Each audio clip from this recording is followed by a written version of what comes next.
أعوذ بالله من الشيطان الرجيم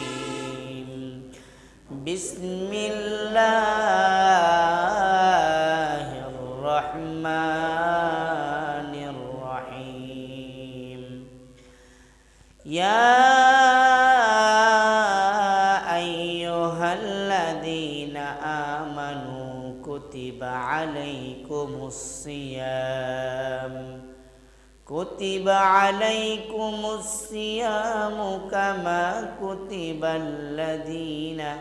كما كتب على الذين من قبلكم لعلكم تتقون وقال النبي الصادق المصدوق صلى الله عليه وسلم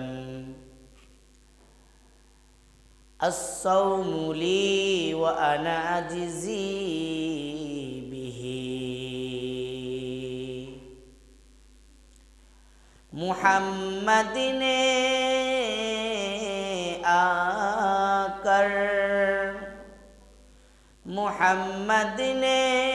आकर कुफ्र को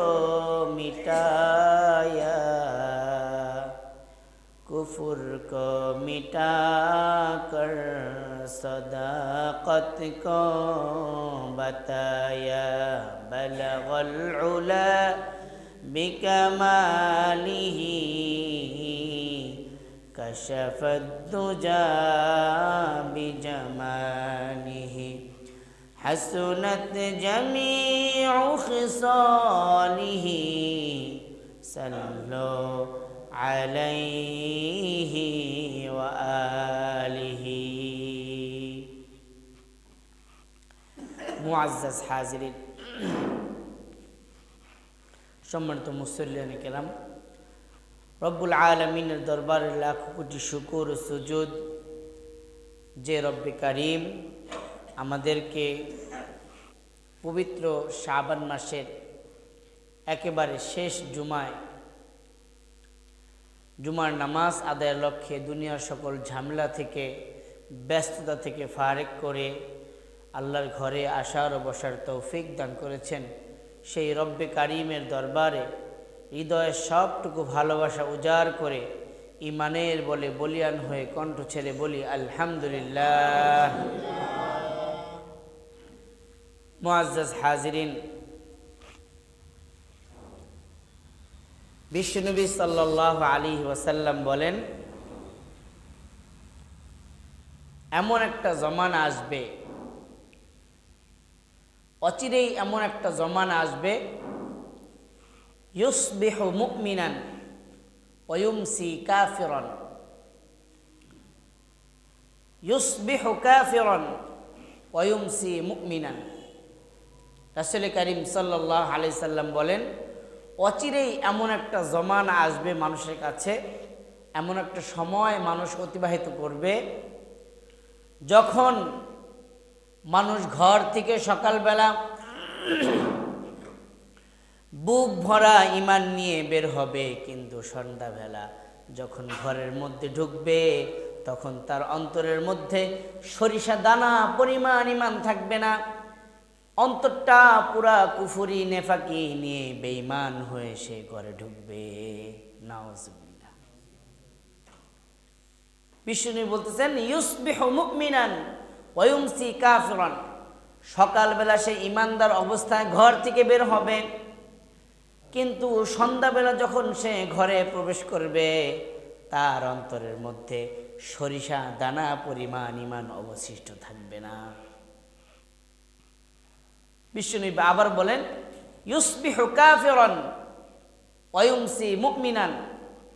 আবার অনেক কাফের বেঈমান সকালবেলা বেঈমান হয়ে ঘর থেকে বের হবে, কিন্তু সন্ধ্যাবেলা আল্লাহর উপর বিশ্বাস স্থাপন করে বুক ভরা ঈমান নিয়ে ঘরের মধ্যে প্রবেশ করবে। তাহলে ঠিক বিশ্বনবী যে কথাটা আজ থেকে ১৫০০ বছর বলেছেন, ১৫০০ বছর আগে বলে গেছেন আজকে সেই কথাগুলা একেবারে কাটায় কাটায় অক্ষরে অক্ষরে মিলে যাচ্ছে। আজকে আপনি বিভিন্ন সংবাদ পত্রিকা দেখলে দেখবেন পৃথিবীর বড় বড় মন্দিরের পুরোহিতরা, খ্রিস্টানদের গির্জার ধর্মযাজকরা, পোপরা, তারা মুসলমান হয়ে যাচ্ছে। তারা ছিল কাট্টা কাফের, শুধু নিজেরা কাফের না, বরং তাদের লক্ষ লক্ষ অনুসারীরাও তাদের সাথে কুফরিতে লিপ্ত ছিল। অথচ আল্লাহ তাআলা তাদেরকে হেদায়েতের পথ দেখিয়ে ইসলামের সুশীতল ছায়ায় প্রবেশ করার ভাগ্য দান করছেন। আর আল্লাহ রাব্বুল আলামিন মুমিন মুসলমানের ঘরে জন্ম দিয়েছেন। ইসলামী শিক্ষা লাভ করার পরেও সে দেখা যাচ্ছে কাফের হয়ে যাচ্ছে, ঘোষণা দিয়ে বেঈমান হয়ে যাচ্ছে। তাহলে এইটা কি, এই অবস্থাটা কি রাসূলের সেই ভবিষ্যৎবাণী নয়? বিশ্বনবী ১৫০০ বছর আগে বলে গেছেন এমন একটা সময় আসবে যখন মানুষ সকালবেলা ইমানদার অবস্থায় ঘর থেকে বের হবে, কোন কারণে তার অন্তর থেকে ইমান চলে যাবে সে জানবে না, সন্ধ্যাবেলা সে কাফের হয়ে ঘরে ঢুকবে। আবার কাফের সকালবেলা ইসলামকে ধ্বংস করার চক্রান্ত মাথায় নিয়ে বের হবে, সন্ধ্যাবেলা সে ইসলামের একজন আদর্শ সৈনিক হয়ে সে তার ঘরে ঢুকবে। তো মুআজ্জাজ হাজিরিন, এই জন্য বিশ্বনবী সাল্লাল্লাহু আলাইহি সাল্লাম বলেছেন এমন একটা যুগ আসবে যেই যুগে হাতের তালুর উপরে আগুনের কয়লা রাখা, অগ্নিস্ফুলিঙ্গ রাখা সহজ মনে হবে, কিন্তু অন্তরের মধ্যে ঈমান লুকিয়ে রাখা কঠিন হয়ে যাবে। অর্থাৎ আপনাকে যদি বলা হয় আপনি ঈমান অন্তরে রাখবেন নাকি হাতের তালুতে আগুনের কয়লা রাখবেন, আপনার কাছে মনে হবে আগুনের কয়লা রাখাটা আমার কাছে সহজ, কিন্তু ঈমান ধরে রাখা কঠিন। তাই এই জমানা চলতেছে, এই জন্য প্রতি মুহূর্তে ঈমানটাকে যাচাই করতে হবে, ঈমানটাকে বাছাই করতে হবে, ঈমানটাকে শক্তিশালী করতে হবে। মাঝে মাঝে চিন্তা করতে হবে যে আমি যেই সব কাজ করতেছি, যে বিশ্বাস, যে ধারণা আমি পোষণ করতেছি, এই বিশ্বাস ধারণা পোষণ করার কারণে আমি কি ঈমানদার থাকি না বেঈমান হয়ে যাই। কিন্তু আমাদের ঈমান নিয়ে কোনো টেনশন নেই। যে সুদ খায় সেও মনে করে আমি পাক্কা ঈমানদার, যে ঘুষ খায় সে মনে করে আমি পাক্কা ঈমানদার, যে নামাজ পড়ে না, জীবনে একদিন পশ্চিম দিকে আছাড় খায় না, সেও মনে করে আমি পাক্কা ঈমানদার, মরার পরে সবার আগে জান্নাতে গেলে আমিই যাব। এই জন্য আমরা কখনো আমাদের ঈমানকে যাচাই বাছাই করার প্রয়োজন মনে করি না। অথচ বিশ্বনবী বলেন জাদ্দিদু ঈমানাকুম, ও আমার সাহাবীরা জাদ্দিদু ঈমানাকুম, তোমরা তোমাদের ঈমানটাকে নবায়ন করো, প্রতিদিন তোমার ঈমানটাকে তুমি নবায়ন করো, শক্তিশালী করো। সাহাবায়ে কেরাম জিজ্ঞাসা করেন ইয়া রাসূলুল্লাহ কাইফা নুজাদ্দিদু ঈমানানা, আমরা আমাদের ঈমানটাকে আবার কিভাবে নবায়ন করব, ঈমানটাকে কিভাবে শক্তিশালী করব? বিশ্বনবী বলেন আকসিরু কওলি লা ইলাহা ইল্লাল্লাহ, তোমরা বেশি বেশি কালিমাতুত তাওহীদ, কালিমাতুত তাইয়্যিবার জিকির করবা, এবং এই যে অর্থ, এটার যে ভাব, এটার যেই সার নির্যাস, এটা তোমরা বোধগম্য করার চেষ্টা করবা, বুঝার, অনুভব করার চেষ্টা করবে। তাহলে সাহাবায়ে কেরামকে যদি আল্লাহ রাসূল ঈমানকে নবায়ন করতে বলেন, তাহলে সাহাবায়ে কেরামের চাইতে আমাদের ঈমান কি শক্তিশালী বেশি? তারা যদি প্রতিদিন 10 বার ঈমানকে নবায়ন করে, আমাদের প্রতিদিন 70 বার ঈমান নবায়ন করার প্রয়োজন। অথচ দেখা যায় এইগুলা নিয়ে আমাদের কোনো টেনশন নাই। হযরতে আবু বকর সিদ্দিক রাদিয়াল্লাহু তাআলা আনহু ঘর থেকে বের হয়েছেন, দেখে আল্লাহর নবীর এক সাহাবী কাঁদতে কাঁদতে রাসূলের দরবার দিকে দৌড়ে যাচ্ছে। হযরত আবু বকর বললেন, ও ভাই কান্না করো কেন, কোথায় যাও? ওই সাহাবী বলেন, ও ভাই আবু বকর, আমি তো মুনাফিক হয়ে গেছি। কেন? বলে আমি যখন রাসূলের দরবারে থাকি, রাসূলের মুখ থেকে যখন বয়ান শুনি, আমার অন্তরের হালত একরকম থাকে, মনে হয় যে দুনিয়াদারি কোনো প্রয়োজন নাই, বেশি বেশি শুধু আল্লাহর ইবাদত করব। কিন্তু আমি যখন বাড়িতে যাই, দুনিয়ার কাজের মধ্যে লিপ্ত হয়ে যাই, তখন আল্লাহর কথা অতটা বেশি স্মরণ থাকে না। তাহলে তো আমি মুনাফেক। মুনাফেক মানি যার মুখে এক অন্তরে আরেক, তার নাম মুনাফেক। তাহলে আমার মুখে তো একটা যে আমি বলি আমি আল্লাহর বেশি গোলামি করব, কিন্তু অন্তরে তো দুনিয়ার মহাব্বত, সন্তানের মহাব্বত, বিবির মহাব্বত, বাগানের মহাব্বত, সম্পদের মহাব্বত। তাহলে আমার জবানের সাথে আমার অন্তরের অবস্থার সাথে মিল নাই। এই জন্য আমি মুনাফিক হয়ে গেছি। এই জন্য নিজেকে আসামি মনে করে রাসূলের দরবারে যাচ্ছি, রাসূল আমাকে যেই শাস্তি দিবে সেই শাস্তি আমি মাথা পেতে নিব। সিদ্দিক আকবর আবু বকর সিদ্দিক রাদিয়াল্লাহু তাআলা আনহু বলেন, আমারও তো একই অবস্থা। তুমি যদি মুনাফিক হয়ে যাও তাহলে আমিও তো মুনাফিক হয়ে গেছি। তোমার যে অন্তরের হালত, যে রাসূলের দরবারে এক, বাড়িতে গেলে আরেক, আমার তো একই অবস্থা, আমিও তো মুনাফিক হয়ে গেছি, চলো আমিও যাই। সেও বের হয়েছে। প্রতিমধ্যে হযরত ওমরের সাথে দেখা। ওমর বলেন, ভাই তোমরা কোথায় যাও? দুইজনের মুখ তো মলিন দেখা যায়, কান্না করছে কেন?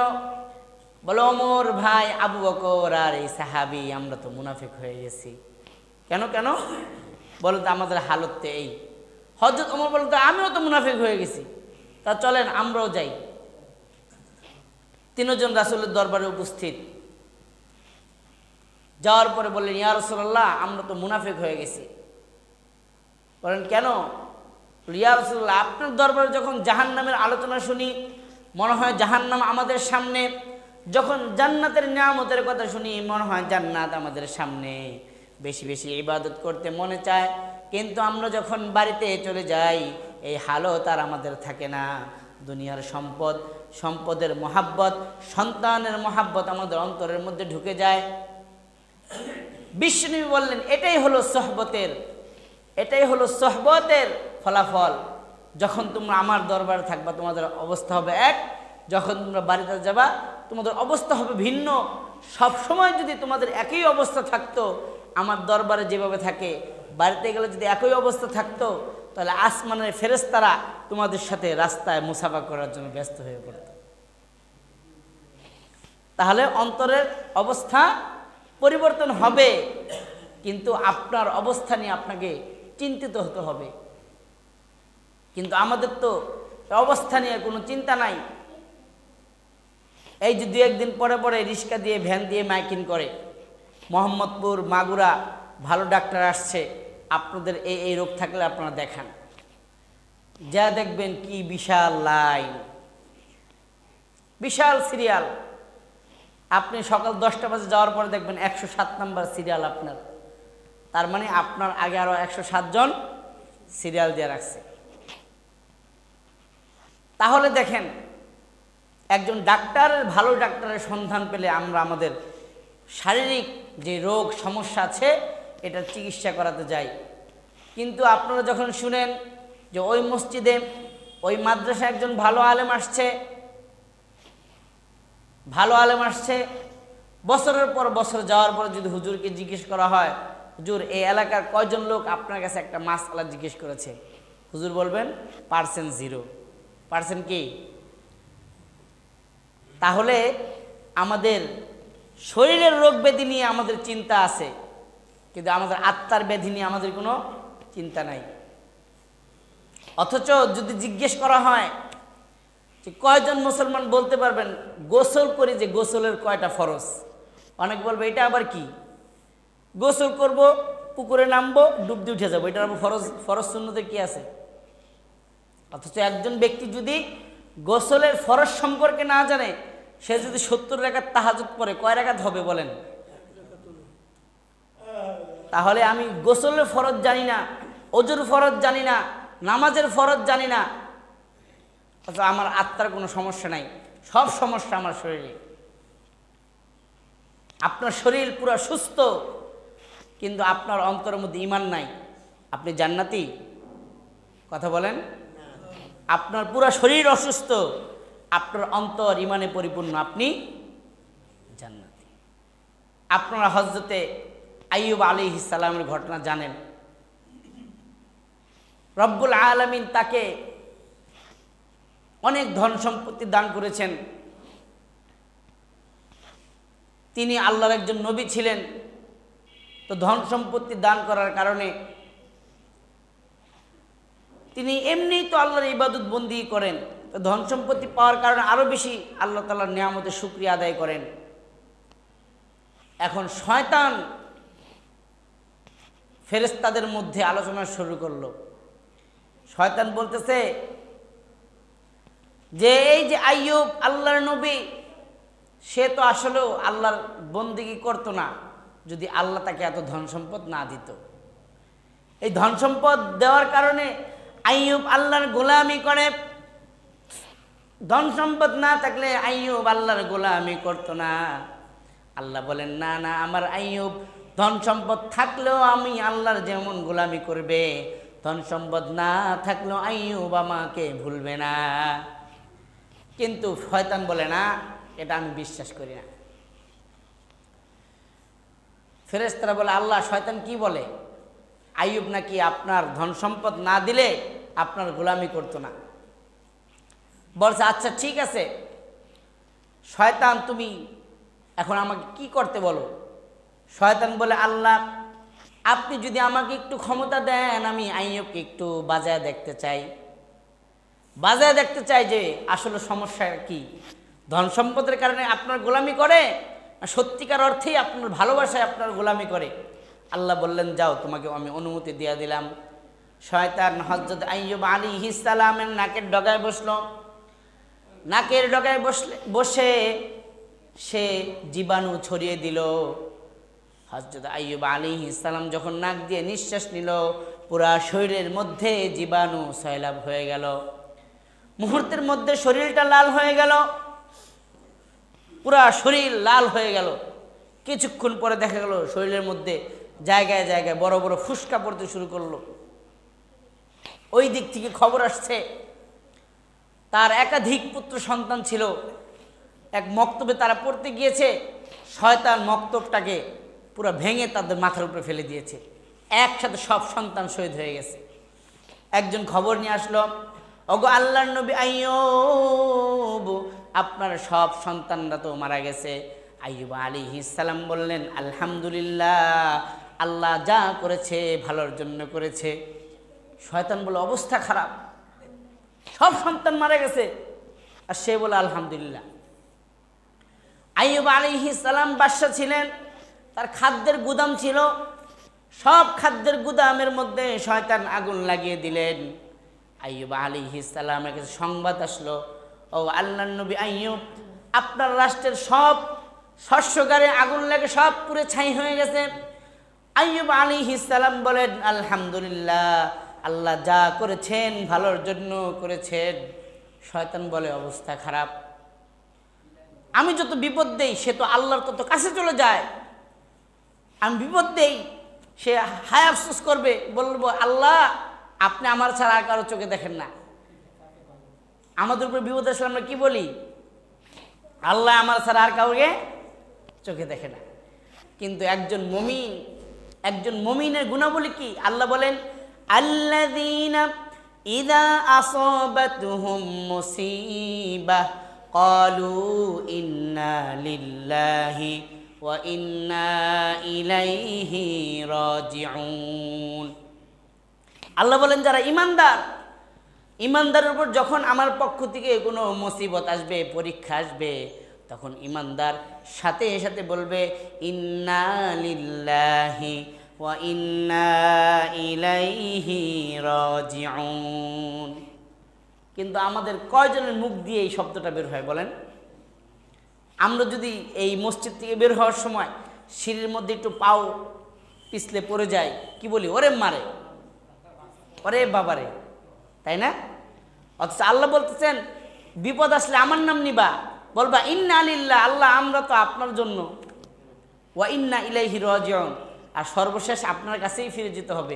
বিপদ দিলেও আমরা আপনার, সুখ দিলেও আমরা আপনার। আর আমরা বিপদে আসলে কি বলি? ওরে মারে, ওরে বাবারে, ওগো আল্লাহ রে।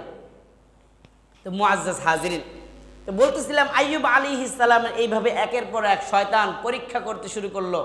সব পরীক্ষা শয়তান পাস। আইয়ুব আলাইহিস সালাম পাস। শয়তান দেখলো এইবার তাকে অসুস্থতা দিব, দুরারোগ্য ব্যাধিতে তাকে আমি ভুগাবো। দেখে এইবার আইয়ুব কি করে, পুরা শরীর ভরে তার ফুসকা হয়ে গেল। কয়েকদিন যাওয়ার পরেই ফুসকার মধ্যে এরকম পানি পুষ জমে গেল। ব্যথায় কাতর আইয়ুব আলাইহিস সালাম নড়াচড়া করতে পারে না। দু একদিনের মাথায় ফুসকাগুলা পেকে একা একা ফেটে গেল এবং সেখান থেকে দুর্গন্ধ পুষ বের হতে শুরু করলো। আইয়ুব আলাইহিস সালাম ব্যথার যন্ত্রণায় কাতরাচ্ছে। ওইদিকে শয়তান এলাকার মধ্যে মানুষদেরকে জড়ো করে বলতেছে, তোমরা যে ব্যক্তিকে নবী হিসাবে মানছো সে তো আল্লাহর নবী না। সে যদি আল্লাহর নবী হতো তাহলে আল্লাহর পক্ষ থেকে এত গজব তার উপর দেওয়া হতো না। দেখো না, তার সন্তানগুলা সব মরে গেছে, তার ধন সম্পদ সব পুরো ছাই হয়ে গেছে। আবার এমন দুরারোগ্য ব্যাধির মধ্যে সে আক্রান্ত হয়ে পড়েছে, না জানি সে কোন পাপ করেছে, সেই পাপের কারণে আল্লাহ তার উপর শাস্তি দিয়েছে। সে তো নবী না।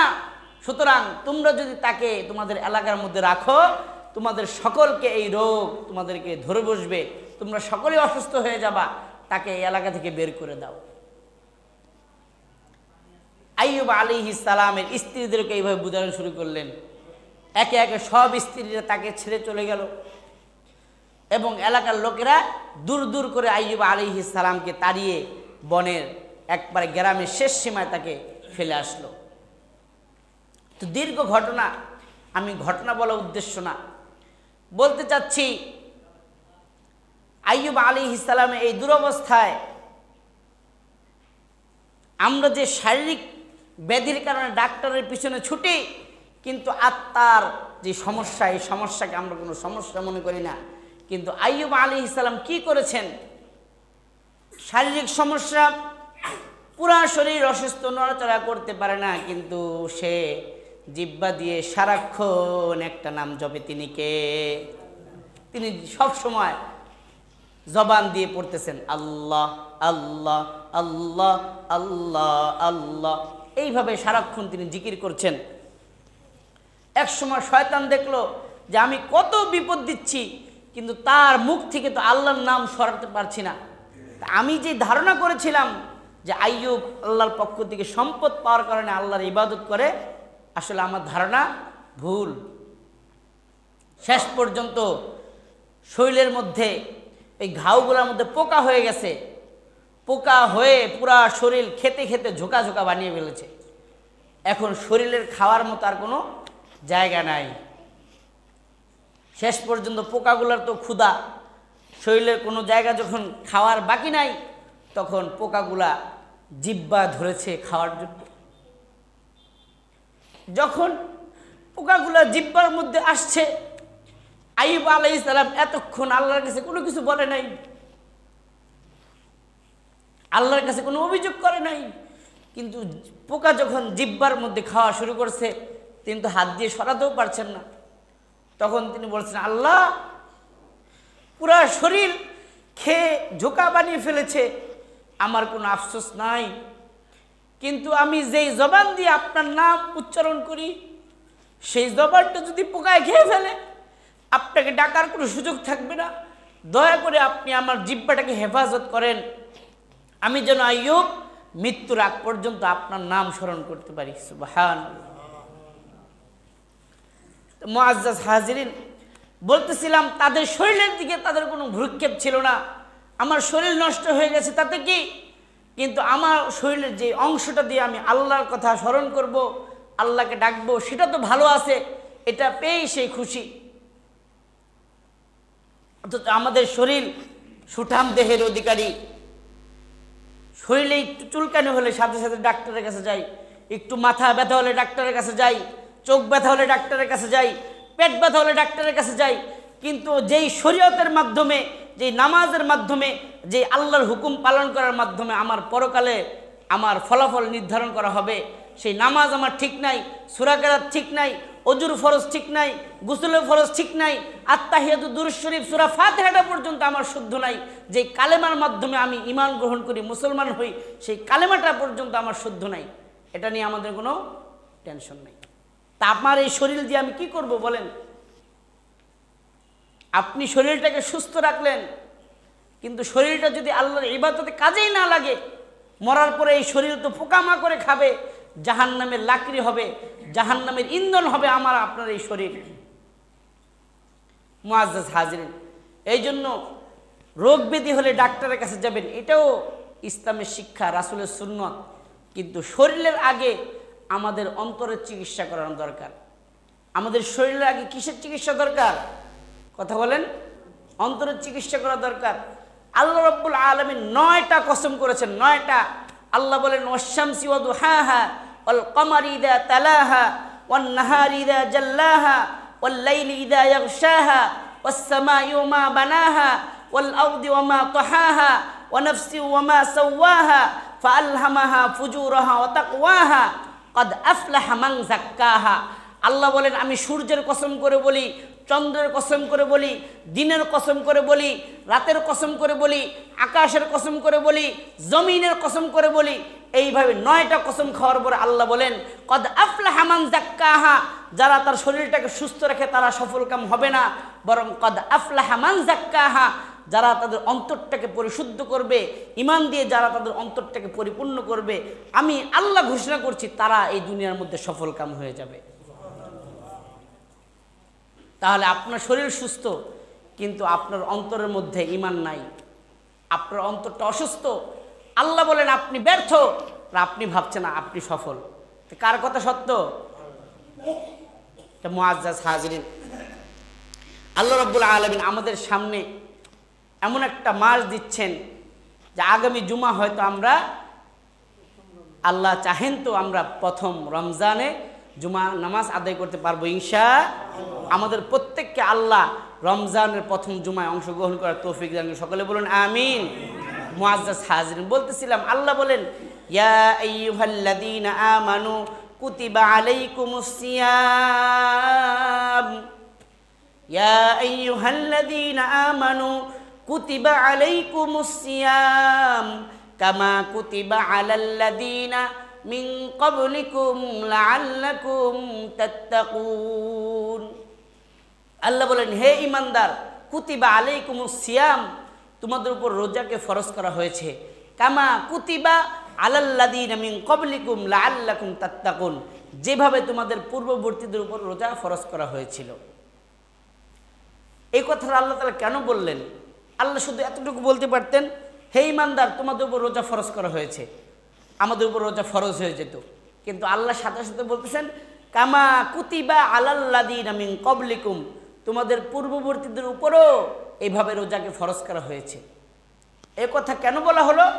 আল্লাহ রাব্বুল আলামিন চান আমরা যেন ভয় না পাই, রোজাকে আমরা যেন ভয় না পাই। এটা ভয়ের কথা। আপনি দিনে 3 বার খান, সকালবেলা 9টা বাজে পেটের মধ্যে ক্ষুধা লেগে যায়, 9টার নাস্তা 10টা বাজে হলে বাড়িতে চিল্লাচিল্লি শুরু করে দেই, দুপুরবেলা আজান হলেই পেটের মধ্যে ক্ষুধা লেগে যায়, 1:30টা 2টার খানা যদি 4টে বাজে খাই বাড়িতে ঝগড়া লেগে যায়, রাত 7টা 8টা বাজলে ক্ষুধা লেগে যায়। তো আমি দিনের 3 বার খাওয়ার পরও ক্ষুধা অনুভব করি, আর এই 14 ঘন্টা 15 ঘন্টার দিন যদি না খেয়ে থাকি আমি তো মনে হয় মারাই যাব। ভয় হয় কিনা বলেন? এই জন্য আল্লাহ তাআলা ভয় দূর করছেন। আমরা ছোট বাচ্চাদেরকে ভয় দূর করি, আমি বলি তো এটা লেখো, বলে আমি তো পারবো না। বলছে যে তোমার ভাইয়া পারলো তুমিও পারবা, এই তোমার ভাইয়া পারলো তুমিও পারবা, এই কথা বলার কারণে শিশু বাচ্চার মধ্যে কি সাহস জন্মায়, সাহস যে আমার ভাই পেরেছে তাহলে আমিও পারবো। আল্লাহ তাআলা আমাদেরকে শিশু বাচ্চা সুলভ আমাদেরকে বুঝাচ্ছেন। আল্লাহ বলেন কুতিবা আলাইকুমুস সিয়াম, তোমাদের উপর রোজা ফরজ করা হয়েছে। আমরা বলি আল্লাহ এটা কি বলেন? 14 ঘন্টা 15 ঘন্টার দিন না খেয়ে থাকতে পারবো? আচ্ছা না খাইলাম, পানিও খেতে পারবো না? আল্লাহ বলেন কিচ্ছু খেতে পারবো না। এটা কি সম্ভব? আল্লাহ বলেন কেন সম্ভব না? কামা কুতিবা আলাল্লাযীনা মিন ক্বাবলিকুম, আরে তোমাদের পূর্বে তোমাদের পূর্ববর্তী যে সকল ভাইয়েরা ছিল তাদের উপর আমি রোজা ফরজ করেছি, তারাও এটা পালন করেছে, তারা যেহেতু পেরেছে তোমরাও পারবেন না? পারবেন না? পারবেন। তা আল্লাহ তাআলা এটাকে আমাদের উপর সহজ করে দিলেন। এখন আমরা অনেকে মনে করি যে আমার সন্তান যদি রোজা রাখে তাহলে স্বাস্থ্যটা নষ্ট হয়ে যাবে, আমার মেয়ে বিয়ার লায়ক যদি রোজা রাখে স্বাস্থ্য নষ্ট হয়ে যাবে, আর বিয়া হবে না। আমার সন্তান পরীক্ষার্থী রোজা রাখলে স্বাস্থ্যটা দুর্বল হয়ে যাবে, পরীক্ষায় ভালো সফলতা অর্জন করতে পারবে না। সফলতার মালিক কে? তা আপনি আল্লাহর হুকুম পালন করবেন না, আল্লাহ আপনাকে সফলতা দিয়ে দিবে নাকি? আল্লাহর হুকুম যদি আমি পালন করি, আল্লাহ আমার জন্য সফলতার দ্বার উন্মোচন করে দিবেন।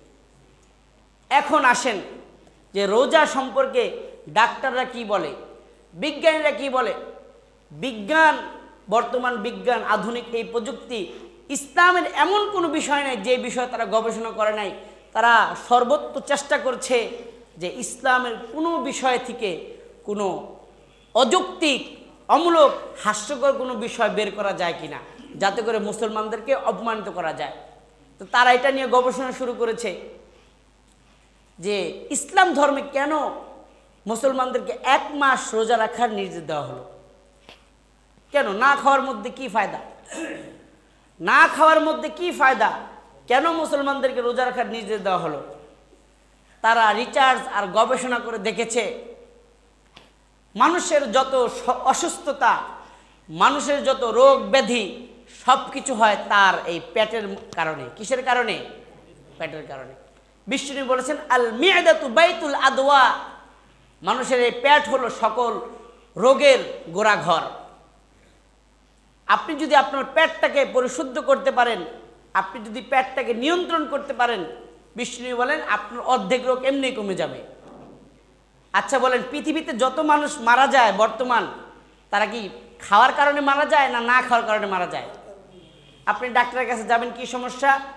আমার ডায়াবেটিস, বলবে এটা এটা খাবেন না, না বলে যে আপনি এটা একটু কম খাওয়ার কারণে এটা হয়েছে। কি সমস্যা? হার্ট ব্লক, ফ্যাটি লিভার, আপনি তৈলাক্ত খাবার খাবেন না। তাহলে আমার গ্যাস্ট্রিক, আপনি তৈলাক্ত খাবার খাবেন না। আমার বেশি প্রেশার, আপনি বেশি পুষ্টিযুক্ত খাবার খাবেন না। তাহলে আপনাকে ডাক্তার বলতেছে কম খাইতে, আপনি চাচ্ছেন যে কম খাওয়া থেকে বিরত থাকবেন না।